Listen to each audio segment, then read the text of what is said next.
Demonstrative determiners and demonstrative pronouns are two grammatical concepts that are so similar it does not take much to mistake the one for the other. The misrepresentation lies in their structure, while the clarification lies in their functions respectively.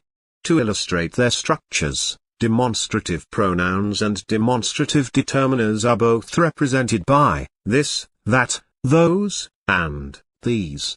As demonstratives, they basically hint on the proximity of what is being referred to, providing information on how near, this, these, or far, that, those, what is being referred to is relative to the referer.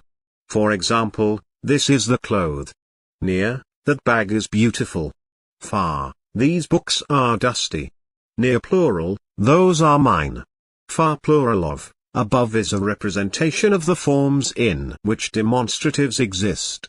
To establish the distinction between them, one has to, first, take note of the functions the demonstratives perform in the environments they find themselves.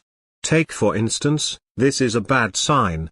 This instance of using a demonstrative, when analyzed closely, reveals that the demonstrative this is functioning in the sentence as a subject. And the only grammatical elements that can function as subjects in a sentence are nouns, pronouns, and nominals. In this case, this is considered a pronoun since it replaces a noun in the sentence. The nominal subject could be the breaking of a pot substituted for the demonstrative this, hence this becomes more than a demonstrative but a demonstrative pronoun. Other examples include the following: the books look like these. These children play hard.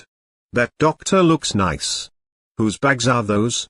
It can be observed that the demonstratives can also function at object level as objects being addressed in the sentence. While demonstratives can function as subject or object in sentences, they can also function as modifiers. That is, appearing before the nouns they specify in a sentence. Take for instance, this boy is sick. The demonstrative this in this instance, functions as a specifier of the noun boy, indicating that the boy who is sick is the one that is near, not any other boy. Determiners, unlike adjectives, simply specify the nouns they modify.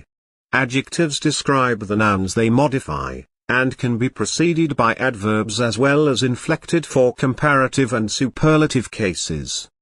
Determiners do not describe, rather they specify, giving very specific details that cannot be misinterpreted about the nouns they modify. Other examples include the following: those books are dusty. That board is coming loose. This pen is sparkling. These topics are tricky.